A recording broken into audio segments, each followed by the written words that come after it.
విధంగా మన విద్యాశాఖలో ఉన్న విధానం 20 ఏళ్ళలో 30 ఏళ్ళలో 40 ఏళ్ళ క్రితం తీసుకున్న నిర్ణయాలు ఉన్నాయి. ఈరోజు ప్రపంచంలో వేగంగా విద్య మారుతుంది. ఆర్టిఫిషియల్ ఇంటెలిజెన్స్ వచ్చింది, సాంకేతిక నైపుణ్యం పెరిగింది, సిలబస్ మారిపోతుంది.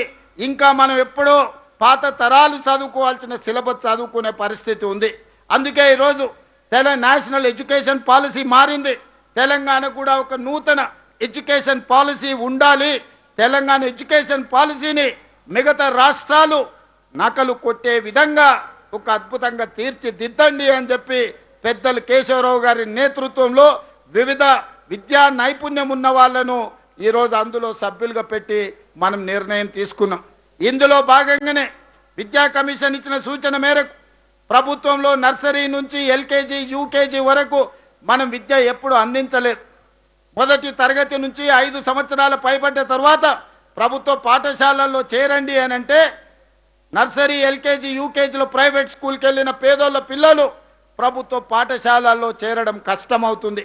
అందుకే ఈ విద్యా సంవత్సరం నుంచి నర్సరీ నుంచి 12th క్లాస్ వరకు ఇప్పటి వరకు 10th ఉండి ఇంటర్మీడియట్ సపరేట్గా ఉన్నది.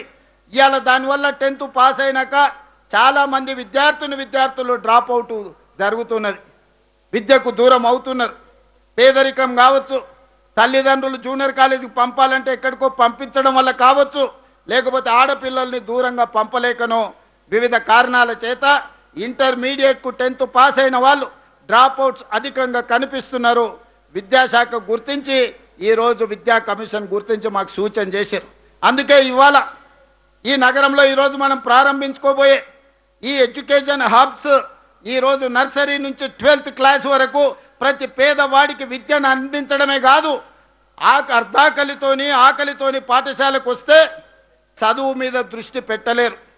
వాళ్ళ తల్లిదండ్రులు కార్మికులు అయి ఉండొచ్చు, సినిమా కార్మికులు అయి ఉండొచ్చు, వివిధ కంపెనీలలో పనిచేసే వాళ్ళు అయి ఉండొచ్చు, లేదా ఉపాధి కూలీలు అయి ఉండొచ్చు.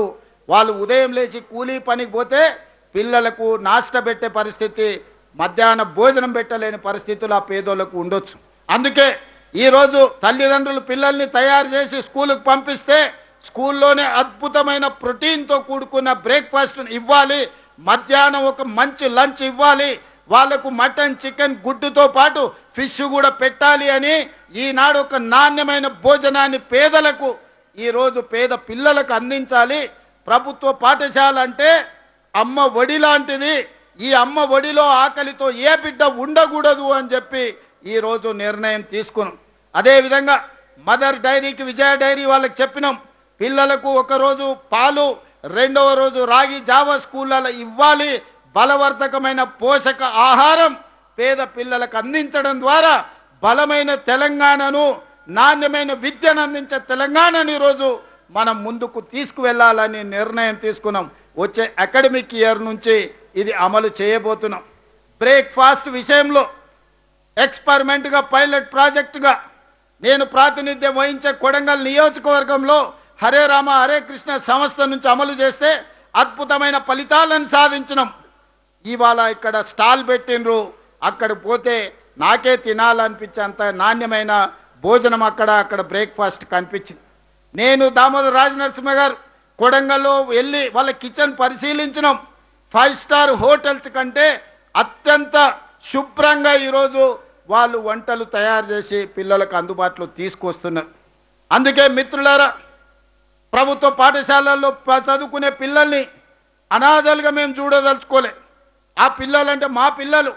ఒక తల్లికో తండ్రికో ఉండే ఒక ప్రేమ ఏ విధంగా ఉంటుందో ఈ ప్రభుత్వం కూడా ఆ పిల్లల యొక్క బాధ్యత వాళ్ళ తల్లిదండ్రులు ఎంత జాగ్రత్తగా తీసుకుంటారో ఈ రాష్ట్ర ప్రభుత్వం కూడా అదే జాగ్రత్తతోని అదే విధంగా వాళ్ళను ముందుకు తీసుకువెళ్ళాలి, చదివించాలని నిర్ణయం తీసుకున్నాం.